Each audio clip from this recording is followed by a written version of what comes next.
How many of us would agree that, for the most part, not perfectly so, home is a blessing? Yeah. Even if maybe our parents weren't perfect or grandparents weren't perfect, there's just something about home that calms some of the systemic anxiety created by society.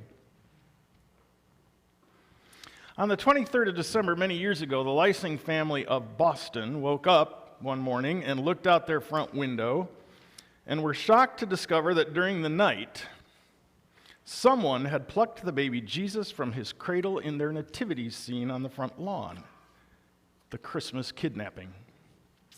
When they noticed Jesus was missing, they also discovered a note by the door promising that Jesus would return in 3 days, perhaps an allusion to the resurrection. But in fact, Jesus did not return. Not in 3 days, not in 30 days, not in 90 days, but 8 months later. John Lysing opened his front door that day to find the baby Jesus sitting on the doorstep with a photo album tucked neatly beside him titled The Baby Jesus Chronicles. I should have looked to see if they've published that.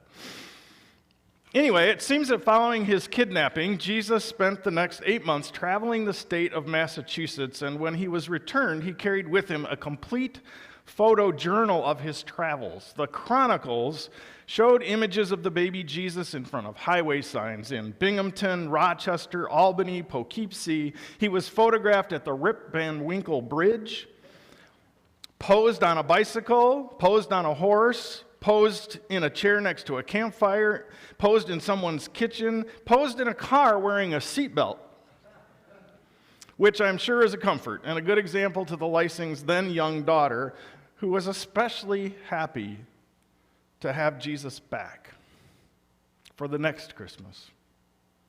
Her mother, Joan Lysing, said, when we tell people about it, they just look at us and say, wow, that really happened? And then we show them the photo album. A note enclosed with the Chronicles and signed, creators of the Baby Jesus Chronicles, assured the family that the prank was not intended to be blasphemous or disrespectful. The Lysings were, of course, glad to have the baby Jesus back, but remained a little confused as to why he was missing for so long, since the statue nappers had promised he would be returned in 3 days. But in the end, in a television interview, John Lysing said, the real Jesus would have forgiven them for that, so we do too. Years ago, someone kidnapped the Christ child just before Christmas. He was taken away in the middle of the night when no one noticed, and he was missing for a very long time. It's a curious, lighthearted story that ultimately has a happy ending, but some might say there's a deeper meaning here, or at least I will. That we might step back and ask ourselves a question. As a nation, as a culture, as a people living 2,021 years after the birth of the baby Jesus, here's the question. Has someone kidnapped Christ from Christmas? We're aliens from another planet to come visit and observe the United States this time of year. If they didn't dig deeply into the history of the Christmas story, but simply served as silent observers of our behavior, hiding in plain sight, what might their impression of the meaning of Christmas be?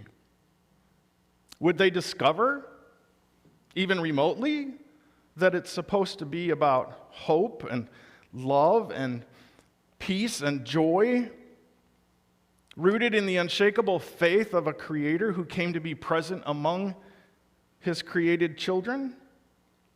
Or would their impression be that it is about a consumptive seasonal orgy of overindulgent eating and drinking, culminating in a frenzy of torn paper and bows?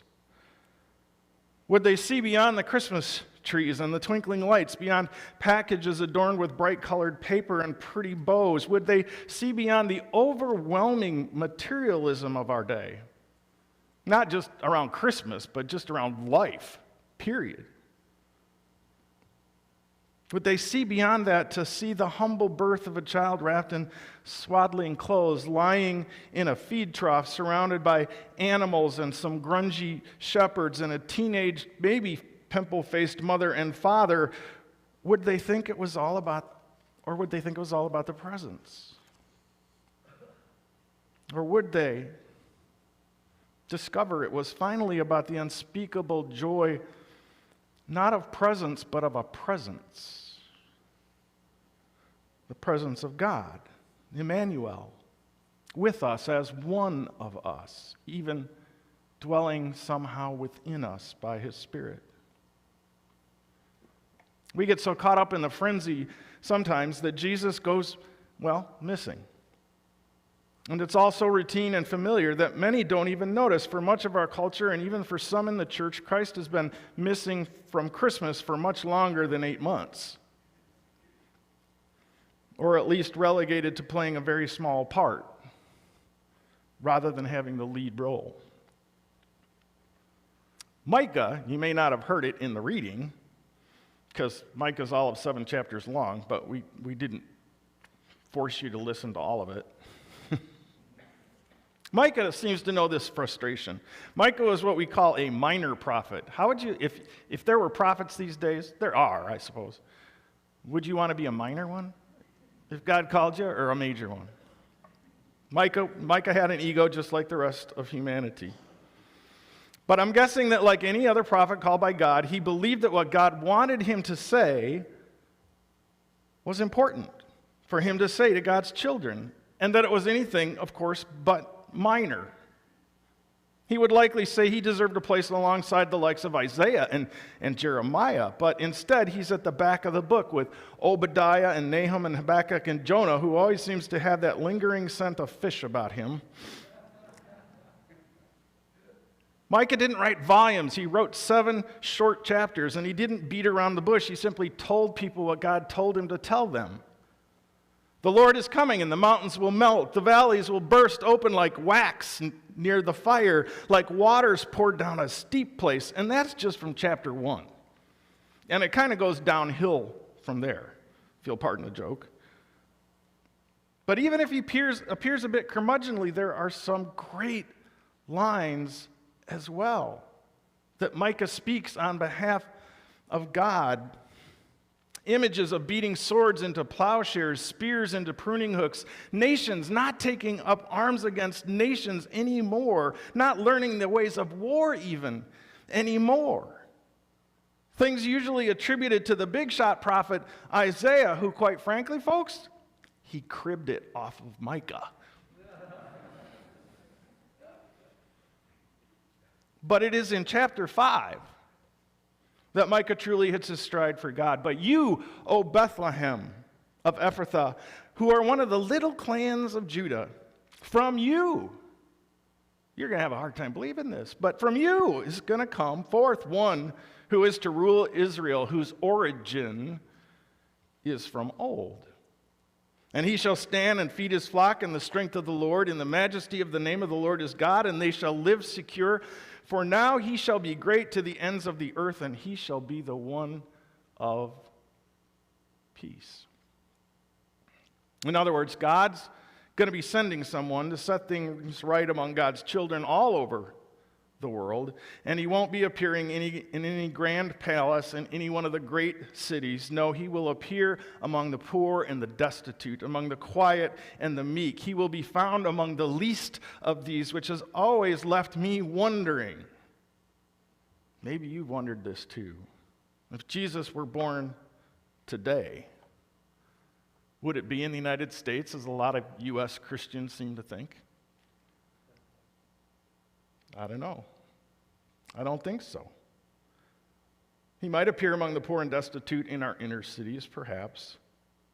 More likely, he might show up in a place like Haiti or Sri Lanka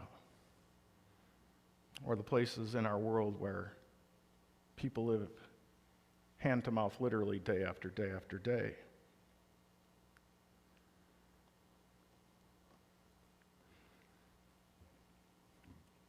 There's no question Michael would want us to hear his words, that's for sure. But here in the US of A, we tend to just give more of a nod before diving into the annual melee of opening presents with paper and bows flying everywhere. So, now that I'm done depressing you, I'm not really here to play the prattling prophet complaining about how the Christ is missing from Christmas and how badly we should feel because we got it all wrong and our values are backwards. I simply want to point us all, myself included, back to the way that leads to the real, true hope, peace, joy, and love that our Advent candles are lit to remind us of, to represent for us, to remind us that in the end, it's not about the presents with a T and the endless buffets, but is in fact about a presence, E-N-C-E, that calls us, that calls you and me home to blessings beyond our imagination, to the table of the kingdom, where we're not simply treated as, but genuinely welcomed in as part of the family of God. And then in the gospel lesson today, we find the still newly pregnant Mary appearing at the home of Elizabeth, who herself is near term with John the Baptist, who will come to be known as the one who led the way before Jesus. In greeting her, Elizabeth proclaims a pregnant present joy to the mother of the Lord. "Blessed are you among women," she says, "and blessed is the fruit of your womb. And why has this happened to me, that the mother of my Lord comes to me? For as soon as I heard the sound of your voice, the child in my womb leaped for joy." Do you hear it, brothers and sisters? As soon as the pregnant Mary was present in person, Elizabeth was rejoicing. And Mary soon would join in that rejoicing. And as soon as the unborn Christ entered in, his unborn cousin was leaping for joy too. No gifts exchanged, no glorious feast, no chorus of angels, no gathering shepherds, just a simple presence, pregnant with hope, peace, love, and joy. Because that presence means more than anything else in all creation. Across the world this week, families will gather, sons and daughters, mothers and fathers. But in some families, sons and daughters, mothers and fathers will not be present. Because despite the warnings of the likes of Isaiah and Micah, well, we just frankly have not yet learned how to stop making the weapons of war, how to stop sending our citizens to learn how to make war. Others will be missing loved ones who will never be present with them again in this life because they've entered into God's eternal presence, leaving a void that can never really be filled.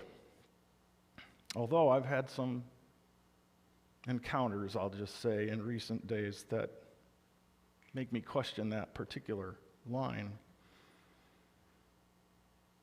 Others are not together because of illness or distance, now because of COVID again, potentially, or distance or broken relationships, or perhaps most horrific, because someone has taken someone's real living child and they're still waiting for the police to tell them he's been found or she's been found. And all I can say about all of these with any semblance of certainty is that given the chance, I believe without a moment's thought or hesitation, they'd gladly and joyfully trade the trees and trimmings and paper and bows, the food and the drink and the excess, to have that one missing person they love in front of them on Christmas Day. You see, like the love of the prodigal father running with joy to meet his missing son, they would forget all the tinsel and the wrapping and the paper for the simple gift of wrapping arms around a living, breathing human being with human flesh like we have, who had been lost, but now has returned and been embraced. I mean, who would not choose to take the living presence of a loved one over all the fluff we put over Christmas? Who would not joyfully sacrifice all the material gifts for the very presence of the one they love? Because that's what it's finally all about. It's not about the presence with a TS on the end, but the presence, E-N-C-E, the presence of loved ones, the presence of love, the presence of the one who is love and who makes all our love possible. The very presence of God in our midst. When we remember that, when we carry that in our hearts, when we remember that it is finally about relationships of love and care for one another, then we, like the wise ones who came searching for the Christ child, will find ourselves journeying back into the very heart of God, who came among us as one of us to show us what truly gives life and love and joy and peace. I don't know how you feel. It used to be I just kind of tolerated Advent in order, because you just got to go through Advent to get to Christmas, right? But the older I get, the more I appreciate the way the season of Advent in the church holds us back and keeps us waiting as hope, peace, joy, and love grow with anticipation each week, like a pregnant mother, lovingly, joyfully awaiting the birth of the child within. Yeah, we too have longed for the birth of one whose presence fills us with unshakable hope, unending joy, undying love, and a peace that passes all human understanding. And now, brothers and sisters, we're almost there. We can count down in hours or days rather than months. The promise is about to be fulfilled once again for those with ears to hear. And for those who listen, the story will now take over and sweep us up into the grand mystery, and we will know somewhere, maybe not constantly, maybe here and there, we will know the presence of God with us. It may come when you're singing a hymn. It may come in the midst of a prayer. Dare I say, it might come when the preacher's preaching.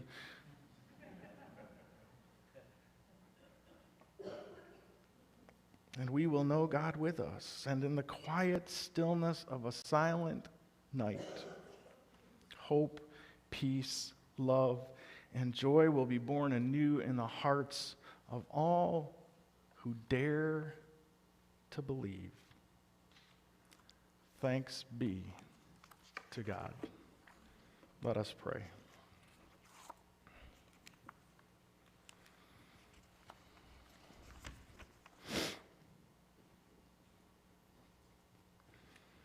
Oh God, we give thanks to you, and we call to you, come. Come, bring joy and lighten our spirits. Come, bring hope and lift us from all despair. Come, bring peace, easing our frantic worry. Come, love and shine in all we do. Come, Jesus, be born in us. Come, Lord, set us free. Come, God, rule in our hearts and teach us to sing with joy. Amen.